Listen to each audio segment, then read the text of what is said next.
مساء الخير على الجميع. أم اليوم جايب لكم موضوع كلش مهم، وهو انه انت شلون تدرس في المانيا وانت ما عندك شهادة سادس. يعني هواية يكتبوا لي يقولوا لي انه اني يعني ما عندي غير بس شهادة ثالث، او ما عندي غير بس شهادة سادس ابتدائي مثلا، او اني رابع وما مخلص، او اني خامس وما مخلص، ما عندي شهادة سادس، تركت السادس والى اخره. يعني هذا جانب ثاني، واحد يقول اني معدلي كلش تعبان، انا معدلي كلش تعبان واريد مثلا يعني اروح ادرس، خلينا نقول هندسه او طبيه، شو اسوي؟ ها، اكو فشي سووه يسموه امتحان هذا تيست اي اس، امتحان تيست اي اس اللي هو تيست فور اوسلاندische ستوديغنده، يعني للطلاب الاجانب ذول علما. هذا الامتحان يمتحن الكفاءة العامة والفنية للدراسة مالتك. حلو. طبعا هو هذا خصيص سووه للاجئين، يعني الناس اللي عايشين بالمانيا يقدرون هذا الامتحان يمتحنوه بثلاث لغات، يمتحنوه بالعربي او بالانجليزي او بالالماني. بس اللي خارج المانيا ما يقدرون يمتحنوه بالعربي، ما لقيت بالمراكز مال الامتحان، فقط بالانجليزي وبالالماني. هسه اسمع من عندي وراح اشرح لك شو تسوي. زين، هذا الامتحان هذا الامتحان طبعا هذا الويب سايت كلهن راح اخلي لك اياه بصندوق الوصف، كل هاي التفاصيل راح اخلي لك اياها بصندوق الوصف، وانت خليك متابع وياي. طبعا هذا الامتحان هو امتحان عام. شنو يعني امتحان عام؟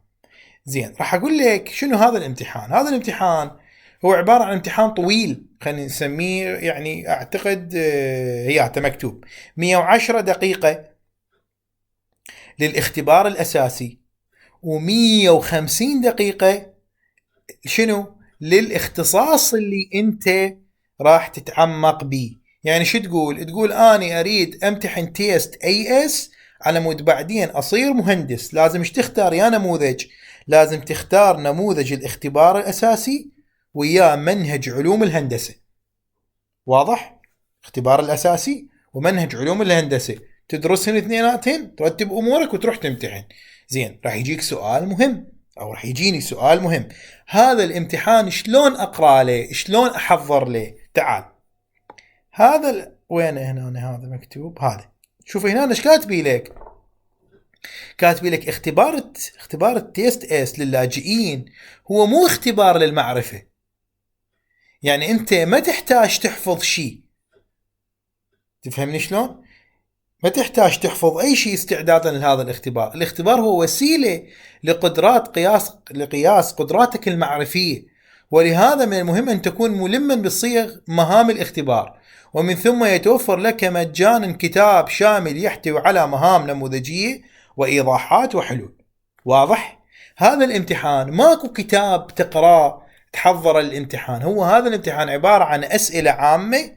شوف هنا ايش مكتوب، أسئلة عامة هنا، أسئلة عامة، وهنا اختبار. إذا أنت تريد مثلا تدخل علوم ورياضيات، يعني تتعلم لازم بهالاتجاه، تقوي معلوماتك بهالاتجاه. إذا تريد اقتصاد إلى آخره، تريد هندسة إلى آخره، وهكذا. زين، عاد شلون تقول لي أنا شلون أحضر؟ تعال أفهمك شو تسوي. الشركة مال تيست اس منزلة نموذج. هذا النموذج اللي راح اخليك ايضا بصندوق الوصف عبارة عن كتاب يتكون من 72 صفحة بنموذج للامتحان، نموذج للأسئلة باللغة الألمانية وباللغة العربية. شوف 72 صفحة هي فوق، وهنا ايضا 72 صفحة. فمن تريد تحضر روحك للامتحان تقرأ هذا الكتاب، هذا الكتاب تقرأ، اما باللغه طبعا تقرا باللغه الالمانيه، والترجمه مالته باللغه العربيه موجوده، راح اخليك اياها بصندوق الوصف. زين الامتحان مالتي شلون؟ الامتحان مالتك تقدر اما تمتحنه باللغه الانجليزيه او باللغه الالمانيه. فانا نصيحتي الك لازم تمتحن هذا الامتحان باللغه الالمانيه، نصيحتي الك تمتحنه باللغه الالمانيه. واضح؟ هسه هذا الكتاب بالالماني وهذا الكتاب بالعربي للتحضير للامتحان. طبعا راح نعطيك مثال على هاي الاسئله. شوف هنا هسه هذا بالالماني، هنا هذا بايشبيل يعني مثال. حلو، هذا المثال نفسه راح اقرا لك اياه بالعربي، تعال شوفه.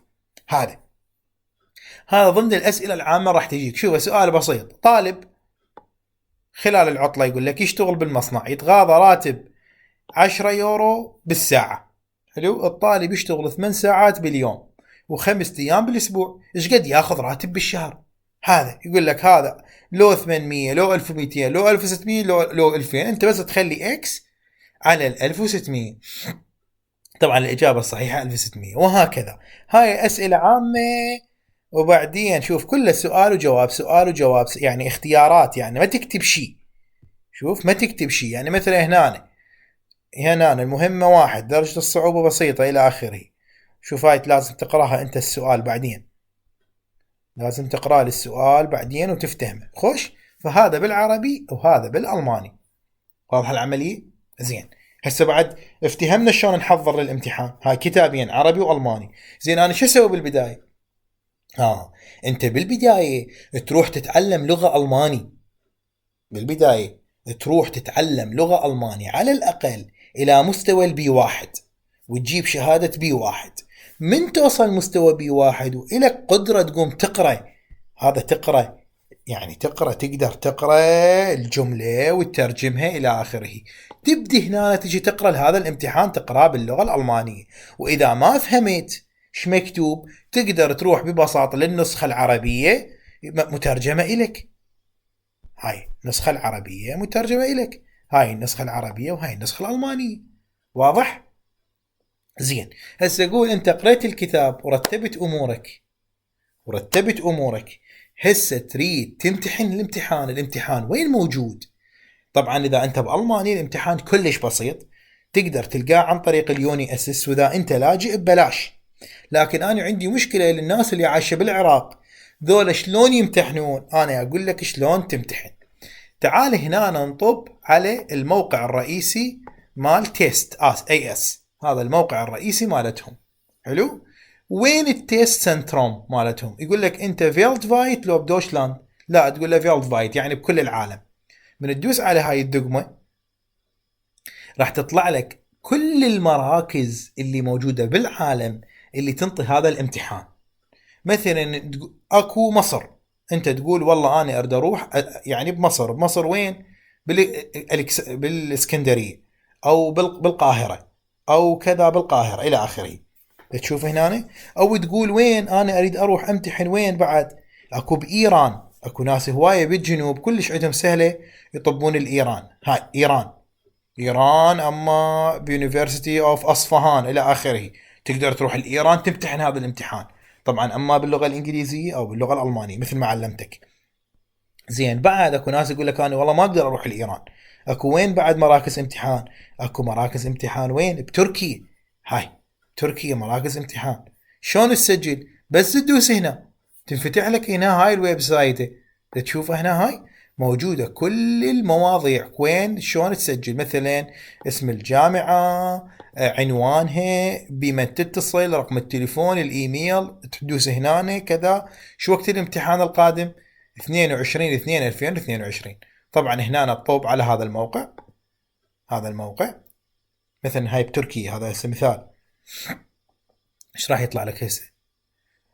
هذا طلع لك هنا باللغه التركيه، تدوس هنا تقول له يابا سوي لي اياها الماني، سوى لك اياها الماني.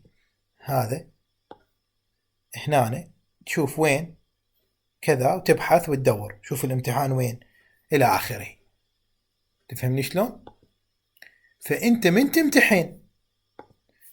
تروح تمتحن وتجيب امتحان التيست اي اس وتاخذ الشهاده مال التيست اي اس، خلص صار عندك شنو؟ صار عندك شهاده بي 1، وصار عندك شهاده تيست اس اللي هي اي اس اللي هي تعادل السادس علمي. ذاك الوقت تقدر تقدم على اي شيء بالمانيا، اما تدريب مهني او تروح تدرس جامعه الى اخره. راح تقول لي زين هاي العمليه ايش قد تكلفني؟ انا اقول لك ايش قد تكلفك. انت هسه تتعلم لغه الماني ببلاش اونلاين، بلاش مثل ما علمتك دقائق المانيه مع ضياء باليوتيوب، تعلمت لغه. بالاخير تروح تمتحن بمعهد جوتا، سعر الامتحان $300. هسه صارت عندك ب $300، قول نجحت باينز صارت عندك شهادة بي اينز ب 300 دولار. وياي مركز؟ زين.